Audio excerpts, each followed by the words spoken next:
ভাই শেষ হয়ে যাচ্ছে 18 বছরের লেগেসি, অর্থাৎ চেন্নাই সুপার কিংসের হেড কোচ স্টিফেন ফ্লেমিং তার কোচ পদ থেকে কিন্তু সরে দাঁড়ালো, অর্থাৎ সে নিজে আর সিএসকের কোচ থাকবে না।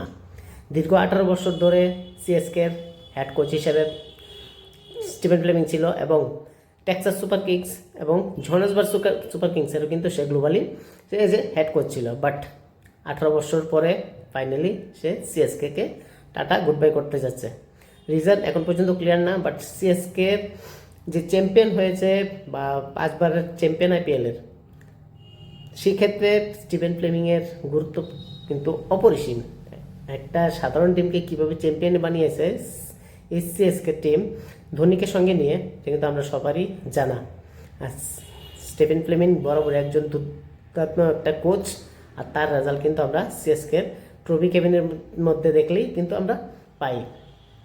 যাই হোক, সিএসকের অ্যাজ এ হেড কোচ হিসেবে স্টিফেন ফ্লেমিংয়ের অবদান অসাধারণ। আপনারা কি বলেন, এতে কি সিএসকের ভালো হবে? নেক্সট যে আগামী কোচ যে আসবে হেড কোচ, তারা কি সেই সিএসকে স্টিফেন ফ্লেমিংয়ের মতো সেই কাজটা করতে পারবে, যে সাকসেসর হিসেবে যে ট্রফি এনে দিতে পারবে? কমেন্টে জানান।